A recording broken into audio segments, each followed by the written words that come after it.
You know, Ty, I'm still not convinced that gem does absolutely nothing for you.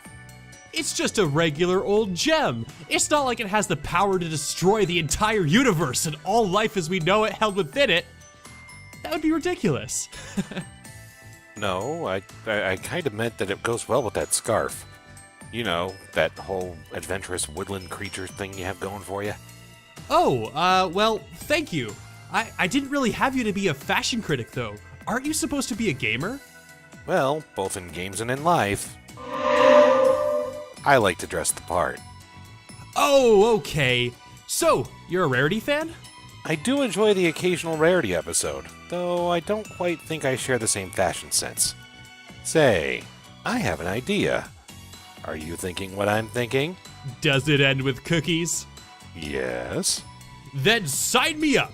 Let's do this. Do clothes make the pony in some cases? And how far does what they choose to wear set them apart for better or for worse? Do they improve an OC by giving them something detailed, or do they retract from them by being too loud? And of course, is it enough to dress up an OC without putting some sort of backstory into why it's done that way? A lot of ponies usually use light accessories to accent their mane and fur. Flowers, hats, and even glasses. But those who want to set themselves apart from the crowd usually wear a full outfit. This, of course, is perfect for a supporting cast of ponies that are usually in the background looking to stand out. Well, for some anyways. Other times you have to ask when it might be too much, just as easily as a pony can wear something amazing to showcase their profession or talent, such as Trixie with her magic hat and cape, or Spitfire with her racing outfit. Just like in real life, we could often associate a character's profession and, to some extension, their personality by what they wear and how they present themselves. Of course, we can see examples even in the show, which come across as ludicrous, loud, or even gaudy. So where's the line? How can you tell if an OC needs more or less? To be honest, it relies on both the situation and one's personal taste to some degree. But I do think that the two of us can offer a few tips to help you balance off your OC's design. One thing to consider is if the piece of clothing fits the personality. Are you happy and have a bubbly personality? Maybe you might enjoy something light and sporty. Do you have a quiet side that enjoys observing the world around you? Maybe a pair of glasses or a sweater might show that off. We tend to express ourselves quite immensely through our taste in fashion.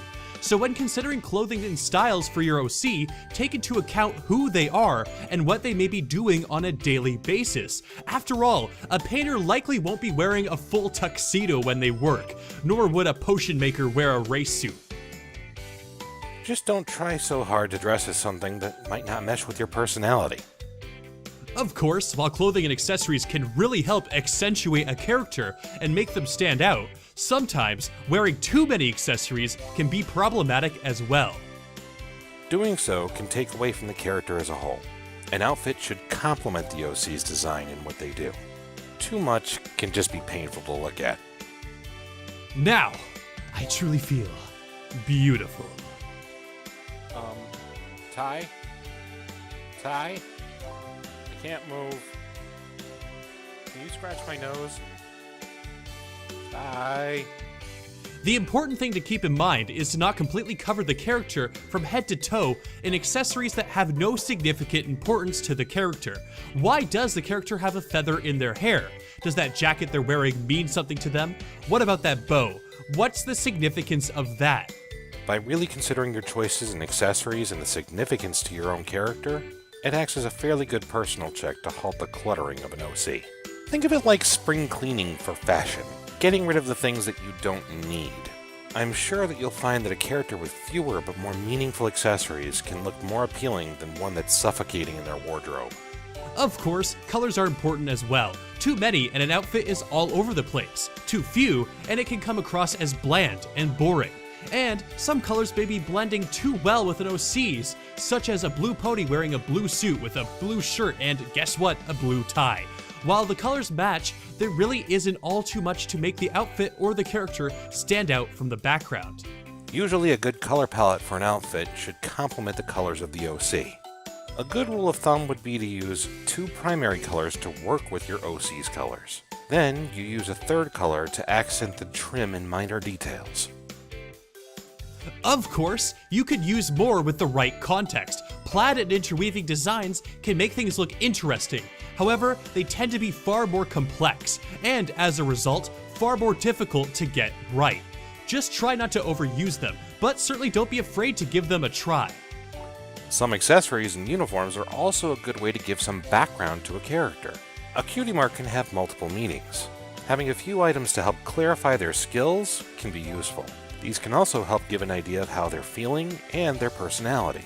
An out-of-place hair clip, messy clothes, unbuttoned collars, these can show how a character can be laid back, tired, disorganized, or even nervous. Or wearing a gown or a fancy suit jacket might show some regal ideas or lineage, but also express a more sophisticated or uptight demeanor.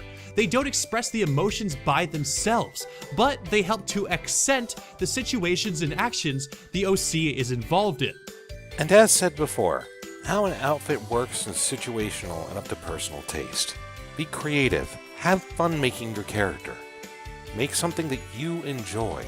Follow this advice and experiment with new and different designs for your outfits. You may come across something you enjoy. Oh my goodness! Edible accessories? My favorite!